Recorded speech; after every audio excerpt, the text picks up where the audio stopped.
Hello everyone, good morning. Welcome back to our Sabbath School presentation for the last series of the quarter, 23rd quarter 2024, entitled The Risen Lord. Now, of course, we have been aware that we have been discussing the book of Mark, and this would be the last subject that we're going to talk about here. So, here is our key text for this morning, Mark 16:6, New King James Version. But he said to them, "Do not be alarmed. You seek Jesus of Nazareth, who was crucified. He is risen. He is not here. See the place where they laid him." And so this morning, we are going to deal with the subject of the risen Lord. And so in this case, here are some overview of our discussion today. Jesus of Nazareth has risen. And with these words, the angels were the first to proclaim the great miracle of the resurrection. And the four evangelists give different details that help us understand the events that occurred on the morning of the resurrection, but they all agree on something. The woman believed, the disciples doubt. And so after much evidence everyone believes, then they are commissioned by Jesus to proclaim the news to the entire world. This order is still in force today. Let us announce that Jesus was resurrected and gives eternal life to everyone who believes in him. So here are the subtopics that we're going to talk about. Mark 16:1-8, the resurrection of Jesus, the chronology and memorial, the real fact, bearers of good news. And then Mark 16:9-20, witnesses of resurrection, the first witnesses, and as stories to spread. So this is the first. We will look at the timing of Jesus' resurrection and why the woman came to the tomb on that Sunday morning. Second, the lesson explains the first verses in Mark 16, linking these words to a theme that runs through the entire book. And third, we will examine the rest of Mark 16 and consider the mission it sets before us. So the event of Jesus' death was devastating for his followers. Though the prophecy foretold it, and though Jesus had already forewarned them about the trials that he would face prior to his death, the disciples' preconceived notions about the Messiah prevented them from understanding the full import of Jesus' words, and thus left them unprepared for its impact. Immediately following the crucifixion, the disciples' events that they still did not comprehend the divine plan, or at the very least had forgotten Jesus' words, which would have been a consolation to them in their bereavement. Thus Mark says they were mourning and weeping in Mark 16:10, an aftermath of Jesus' death. And we may wonder, with good reasons, if the disciples and close friends of Jesus even understood the purpose of his death, because they most likely did not have a clear conception of its purpose. The resistance in believing that Jesus had risen and from the dead, and also not here to fathom. The last point is underlined in the first part of Mark 16, the focus of our final lesson today. And so let's talk about the resurrection of Jesus. In Mark 15, the backstory, let me pedal back a little, few verses before Mark 16 here, so that we can at least have some overview of what happened before that. And so we would expect a story of burial to be sad and not particularly interesting appendix to the story of Jesus' death. Yet Mark proceeds to show the excitement of what follows. In Mark 42:16 to chapter 16:6, Mark introduces the three women and Joseph of Arimathea, a prominent member of the Jewish council, How is this significant for the story of the gospel? Let me read here. It was preparation day, that is, the day before Sabbath. So as evening approached, Joseph of Arimathea, a prominent member of the council, who was himself waiting for the kingdom of God, went boldly to Pilate and asked for Jesus' body. And Pilate was surprised to hear that he was already dead. Summoning the centurion, he asked him if Jesus had already died. When he learned from the centurion that it was so, he gave the body to Joseph. So Joseph bought some linen cloth, took down the body, wrapped it in the linen, and placed it in the tomb cut out of rocks. Then he rolled a stone against the entrance of the tomb. Mary Magdalene and Mary, the mother of Joseph, saw that he was laid, where he was laid. And then, when the Sabbath was over, now Friday, that was Friday, and when the Sabbath was over, Mary Magdalene, Mary, the mother of James, and Salome bought spices so that they might go to anoint Jesus' body. Very early in the first day of the week, just after sunrise, they were on their way to the tomb, and they asked each other, "Who will roll the stone away from the entrance of the tomb?" And when they looked up, they saw that the stone, which was very large, had been rolled away. And they entered the tomb, and they saw a young man dressed in white robe, sitting on the right side, and they were alarmed. "Don't be alarmed," he said. "You are looking for Jesus, the Nazarene, who was crucified. He has risen. He is not he. See the place where he laid him." And so that is the account of Mark's story on that resurrection morning. Ever since the beginning of the Gospel of Mark, the reader has known that Jesus was the Messiah, is the Messiah. At the beginning of the good news about Jesus, the Messiah, Son of God, in Mark chapter 1, verse 1. And in comparison, throughout most of the book, the disciples seems to dense and slow to learn who Jesus is and where he is headed. They do not like the predictions about the cross and loath to ask him about them. During his Passion Week, they failed to miserably run away from him. And Peter denies him 3 times. Compared to us, this is somewhat inadequate in their knowledge, and quite a few people might see them as insufficient emissaries of the gospel message. And the sense of inadequacy continues after the crucifixion. The disciples are not there to bury Jesus. A rich man does it instead, Joseph of Arimathea. And I have mentioned, I already stated last week in the closing statement I had, that Joseph of Arimathea didn't care about the position and money and riches. He was willing to sacrifice the significant impressions or,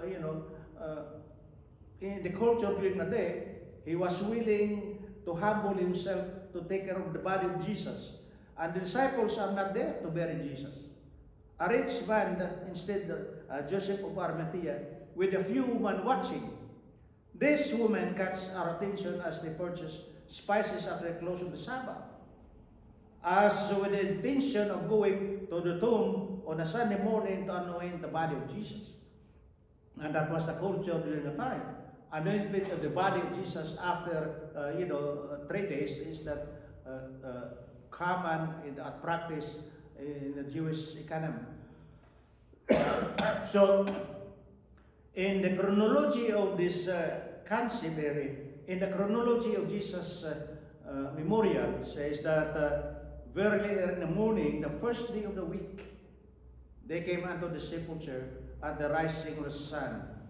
And so you can see that the idea of Jesus had announced that after his death that he would rise again on the 3rd day. Mark 10:34, Jesus died on the day called the preparation, that is the day before the Sabbath, and was resurrected on the first day of the week after the Sabbath. So you can see here, Jews called the days of the week first, which is Sunday, second Monday, and preparation Friday and Saturday. Furthermore, they had inclusive method of accounting. A part of the day was counted as the whole day. In this way, Friday was the first day of Jesus' death, Saturday the second day, and Sunday the third day. In the beginning of the second century, Christians began to honor the first day of the week as the day of the Lord's resurrection. Gradually, they made it a day to replace Saturday as a day of worship. And so that is really what's going on these days. But in the New Testament, there is no reference to the day of resurrection as a day of worship. Paul makes it clear that the memorial of death and resurrection is a symbolic meaning is baptism in Colossians 2:12. So that is the Sunday section. Jesus has triumphed over death, and in his resurrection, we have surety of ours. Now, on a Monday section, here is a question. The three women go to the tomb, early Sunday morning to complete the primary burial versus the secondary burial when the bones are collected and put into a usury. They are in the shock of their lives. A young man in white sat where Jesus' body had been laid and calmly explained to them that Jesus had been raised from the dead and would see them again in Galilee. Why is the specific mention of Peter significant in verse 7 of chapter 16? So let's look at the text here. Don't be alarmed. He said, you are looking for Jesus the Nazarene who was crucified. He has risen. He is not here. See the place where they laid him. But go tell his disciples and Peter, he is going ahead of you into Galilee. There you will see him, just as he told you. Trembling and bewildered, the woman went out and fled from the tomb. They said nothing to anyone because they were afraid.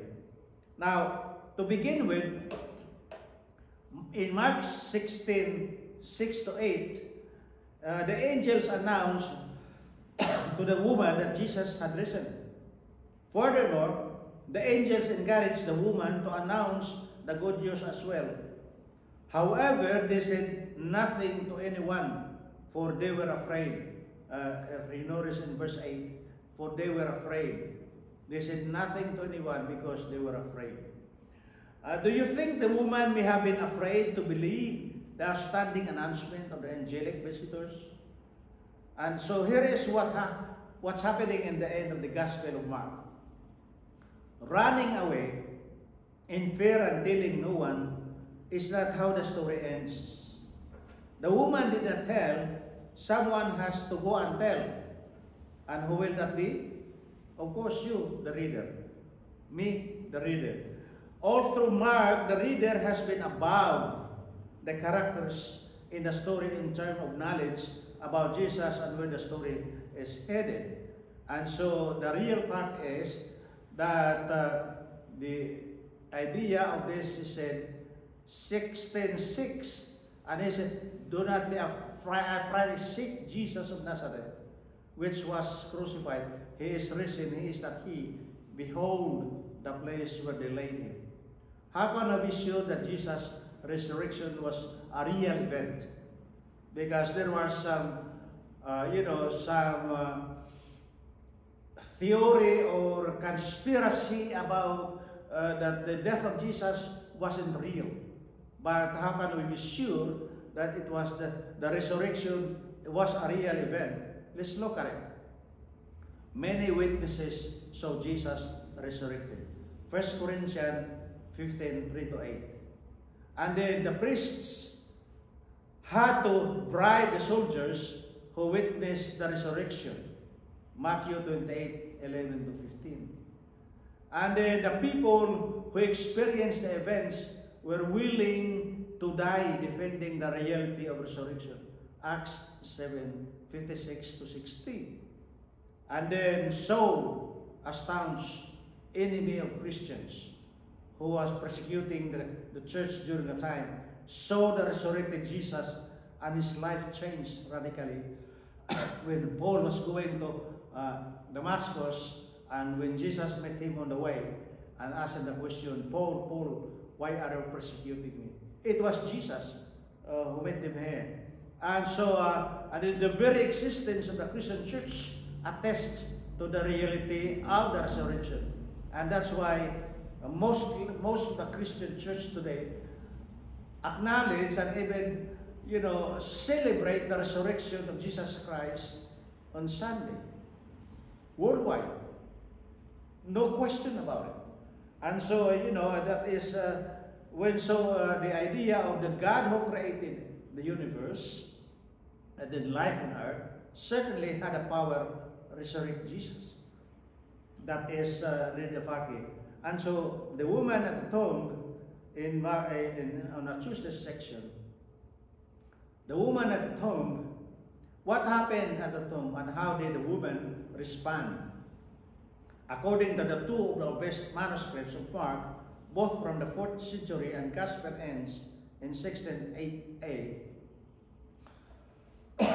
the alternative ending 69 to 20 in several other manuscripts was added later by copyists and is a clear summary of the endings of Matthew, Luke, and John. So, when the Sabbath was over, Mary Magdalene, Mary the mother of James, and Salome bought spices so that they might go to anoint Jesus' body. Very early on the first day of the week, just after sunrise, they were on their way to the tomb, and they asked each other, who will roll the stone away from the entrance of the tomb? But when they looked up, they saw that the stone, which was very large, had been rolled away. Now, when Jesus, here is a note from Ellen White here. It says, when Jesus was laid in the grave, Satan triumphed. He dared to hope that the Savior would not take up his life again. He claimed the Lord's body and set his guard about the tomb, seeking to hold Christ as a prisoner. He was bitterly angry when his angels fled at the approach of the heavenly messengers.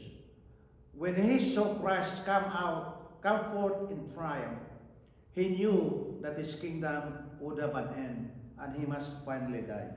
Wow. So this is, and then here is, continue on reading. 16:1 to 8 says, and the angel said to the woman, don't be alarmed, he said. You are looking for Jesus the Nazarene, who was crucified. He has risen, he is not here. Say the place where they laid him. Go tell the disciples and Peter, he is going ahead. Now, but even this woman may not have come across unprepared for what he intended to do. Since they question each other as to who will remove the stone from Jesus' tomb in verse 3, but to their surprise, the stone is already rolled away in verse 4. Entering the tomb, they encounter a young man in white robe who knows what their errand is, has happened, and what they are supposed to do. He tells them that Jesus has risen and he is going before them to Galilee, and where they will see him. And they are supposed to go and tell the disciples and Peter about this. What do? They run away in silence and tell no one because they are afraid. Now, the woman who had been Christ's humble followers while he lived would not leave him until they saw him laid in the tomb on a stone of great weight placed before the door, lest his enemies should seek to obtain his body. But they did not have feared, for I saw that the angelic host watched with untold interest in the resting place of Jesus, earnestly waiting for the command to act their part in liberating the King of Glory from his prison house. Christ's murderers feared that he might yet come to life and escape them. They therefore asked of Pilate a watch guard a sepulchre until the third day. This was granted, and the stone at the door was sealed. lest the disciples should steal him away and say that he had risen from the dead. Early writings, page 180 and 181 by Ellen White. As the light of the angels shone around brighter, like the brighter than the sun, the Roman guard fell as dead men to the ground. One of the angels laid hold of the great stone and rolled it away from the door and the sepulchre and seated himself upon it. The other entered the tomb and bound the napkin from the head of Jesus. Then the angel of heaven, with a voice that caused the earth to quake, cried, "Thou Son of God, thy Father calls thee, come forth." Death could not hold dominion over him no longer. Jesus arose from the dead, a triumphant conqueror, in solemn awe of angelic host gazed upon the scene. And as Jesus came forth from the sepulchre, these shining angels prostrated themselves to the earth in worship and hailed him with songs of victory and triumph. Satan's angels had been compelled to flee before the bright, penetrating light of the heavenly angels. And they bitterly complained to their king that their prey had been violently taken from them, and that he whom they had much hated had risen from the dead. And as Jesus walked forth from the prison house, a majestic conqueror, Satan knew that after a reason he must die in his kingdom past unknown. So the resurrected Jesus was a sample of a final resurrection of all who sleep in him. The risen body of the Savior is his deportment, his accent of speech were all familiar to his followers. In like manner, will those who sleep in Jesus rise again. We shall know our friends even as disciples knew Jesus. Though they may have been deformed, diseased, disfigured in this mortal life, yet in their resurrected and glorified body, their individual identity will be perfectly preserved, and we shall recognize them in the face of a radiant, with the light of a shining from the face of Jesus, the lineaments of those we love, until in the triumphant hour, when the last trumps shall sound, and the vast army shall come forth to eternal victory. Every sleeping saint will be kept in safety and will be guarded as a precious jewel, who is known to God by name. Ellen White, that I may know him. Imagine how Peter felt all that Sabbath. During the last 24 hours, he had made a fool of himself repeatedly. Twice, with his impetuous statement in the upper room. Then twice, he had disgraced himself in the Garden of Gethsemane. Now, his cowardly behavior in the courtyard, denying that he had known Jesus. Now Christ was dead, and there was no way he could make it up to him. No way he could make it up right. And you could just imagine when the angel said, "Go tell his disciples and Peter." You know, this is very special. This is a God that doesn't acknowledge our frailties and our denial. When we go back to him, he said, "And Peter." No wonder when he heard the tomb was empty, he was the first one down there Sunday morning. But it wasn't Peter, it was Mary, who had the privilege of seeing Jesus first, taking the good news to the disciples. Why do you suppose it would be Mary of all people? Mary you had known for a living in a moral life in the town. Mary out of whom Jesus Christ had cast 7 devils. Would we have elected her for that high honor? God chose Mary. Then later, when Mary turned and recognized Jesus and fell at his feet to worship him, Jesus didn't say, "Don't touch me. Don't touch me, Mary. If you touch me, I can go to heaven." What would that be? Say about God? No, in the language of the day, Look at the next reference in John 20:17. Jesus said to her kindly, graciously, "Do not detain me, Mary." Literally, do not go on holding me or clinging to me. Greetings took a little time in those days. Do not detain me, for I have not yet ascended to my Father. But go to my brethren, my brothers, and tell them that I am going up to my Father and your Father, to my God and your God. Now, can you just imagine, he calls his disciples brothers. Think about this. The disciples who have deserted him, abandoned him, fled from him, when he needed him to, he needed him during the crucifixion day. And yet, during Jesus resurrected, they called him my brother. Listen to Jesus calling the disciples his brothers, The men who had let him down so seriously when he needed them so much. And then when the angels confirmed Jesus' command to go to tell the disciples, they added something that must have overwhelmed Peter when he heard it. Look in Mark 16:7. It says, "Go tell his disciples and Peter."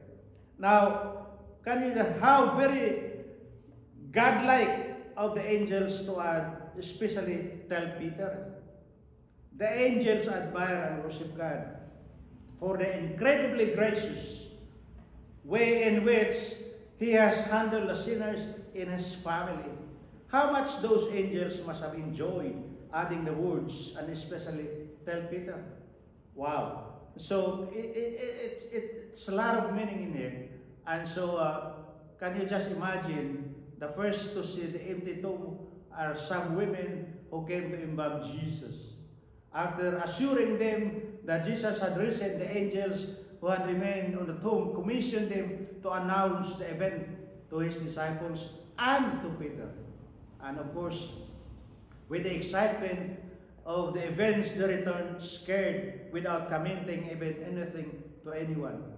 On the way, Jesus himself appeared before them and encouraged them to speak without fear of his resurrection. Now, the life, the death, and resurrection of Jesus are not events that should be silenced. Jesus' command was, "Go ye into all the world and preach the gospel to every creature." Mark 16:15. Like the woman and the disciples, we must go out and preach this good news to everyone. Now, the bearers of good news is that, in this case, the idea of this witnesses of the resurrection, from the beginning of the gospel, the reader knows that Jesus is the Messiah. Now, think about this. On our Wednesday section, witnesses of the resurrection, appearing to Mary and others.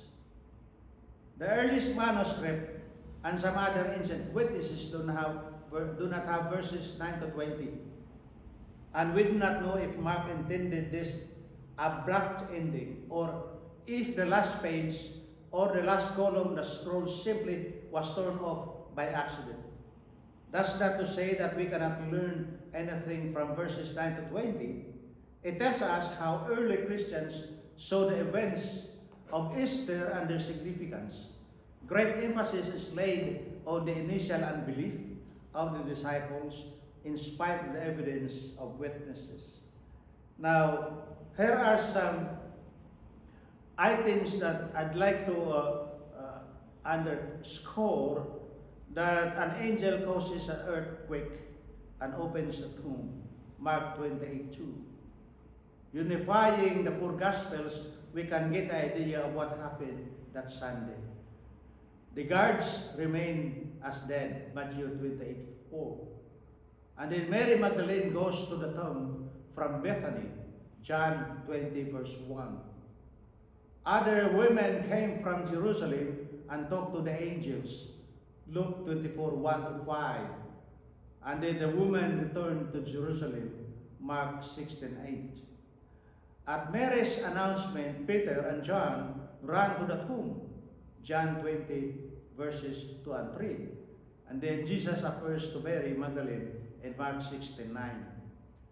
Jesus appears to the rest of the women in Matthew 28, verse 9. And the disciples do not believe.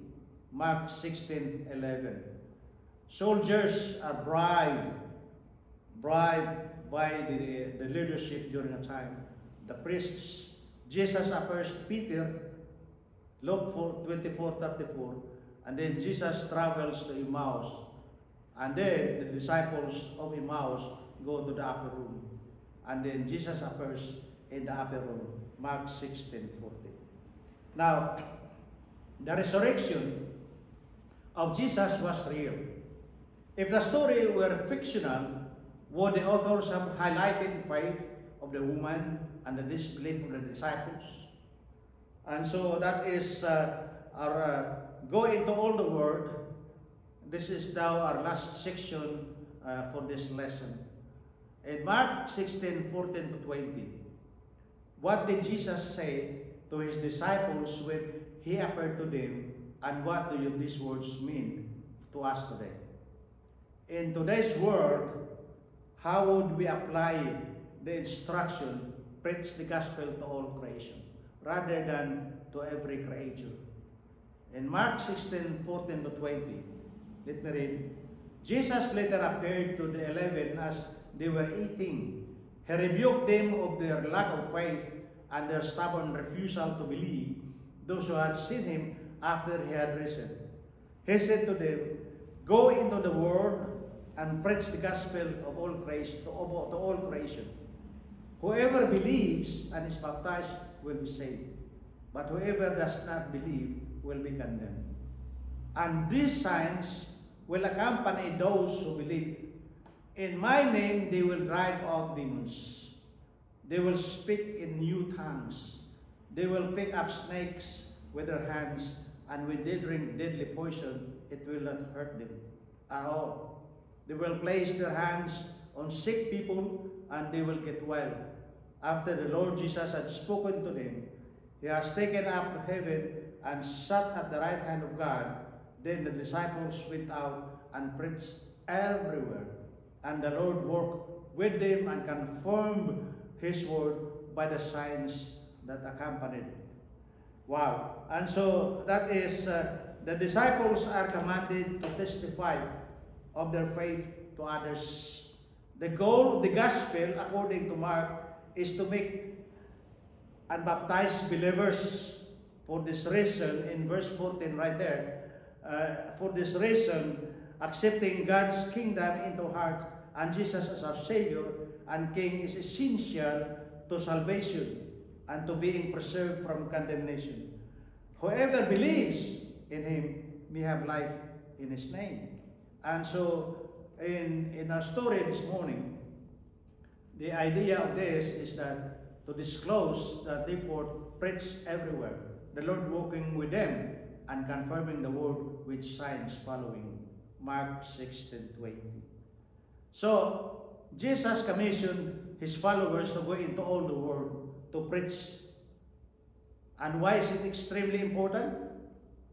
Because accepting or rejecting the gospel is a matter of eternal life or death. We cannot allow anyone to die in ignorance. We must tell them about the Savior. And of course, a special power accompanies the preachers of the gospel. However, sometimes God allows the seed of the gospel to be planted with the blood and suffering of the messengers. And one thing we must be clear about, Jesus does not ask us to do this work alone. He promises his presence and power, just as he helped the first disciples, he will help us. You know, he who believes and is baptized will be saved. But he who does not believe will be condemned. And so those who were closest to Jesus, those who heard him teach with authority and served with power, betrayed him. Those who shared his authority and power proved unwilling to share his suffering. Those that Jesus served most deeply refused to become servants of others. And those who glimpsed his glory wanted to keep it to themselves. And it teaches us that if we refuse to drink the cup of suffering, we will not share the cup of glory. We will follow Jesus on his terms, not ours. Yet a Roman centurion stands at the foot of the cross and proclaims, "Surely this man was the Son of God." He presumed the enemy of the Jews joins the unlikely cast of minor characters, mostly social outcasts, who respond positively to the Son of Man in Mark. And the children flock to Jesus. Blind beggar Bartimaeus believes and follows. And though the demon-possessed man, the bleeding woman, the Syrophoenician woman, and the deaf man, Jesus came to serve the least in the society, healing them to health and life and flourishing within the compassionate community. What about us? How can we be instruments of healing, flourishing, and blessing our communities? Now, even if all Seventh-day Adventists should let God down, he will not let loose his case. He has won already. And the majority of beings in the universe agree. Therefore, I understand our assignment to be, once we are convinced about this, convinced that that the worries about what the issue is, how it was settled, and whether or not we like the answers, we have been privileged of joining with the loyal angels of the universe in celebrating even now that God has won his case and then spreading the word around. The good news is not only that he is like this, but he has proven to the universe and that they agree. In Revelation, we notice that he always, the angels were celebrating, and where the disciples are, they were hiding. For us to be in defensive is a real denial that God has done what God has done. He has won his case. And we should sound more like members of the winning team. We are really going out to invite people to join the final celebration which has been going in heaven for 2,000 years. We are privileged to join in this if we wish, and we need to really be a part of that winning team. Can you believe that God has won? He is risen, resurrected, and because of that, we have the option to be with him. Today, here is my last slide. We have a living Savior. He is not in Joseph's Newton. He is risen from the dead. He has ascended on high as a substitute and surety for everyone believing so. Therefore, being justified by faith, we have peace with God through our Lord Jesus Christ. The sinner is justified through the merits of Jesus. And this is God's acknowledgement of the perfection of the ransom paid for man. That Christ was obedient even unto the death of the cross as a pledge of the repenting sinner's acceptance with the Father. Then shall we permit ourselves to have a vacillating experience of doubting and believing and doubting? Jesus is the pledge of our acceptance with God. We stand in favor before God, not because of any merit in ourselves, but because of our faith in the Lord, our righteousness. Wow. So that is our lesson for this week and the last lesson for this quarter. It be that we will, enjoy thinking about it, that Jesus is risen. He has won. And we should be a team, we should join the team of winners, not losers. Let's pray. Dear Lord, this morning, thank you again for this lesson. It gives us the purpose. It gives us the incentive to join the winning team, that we may be able to be sharing this good news to others. And thank you, Lord, for that blessing. In Jesus' name we pray. Amen.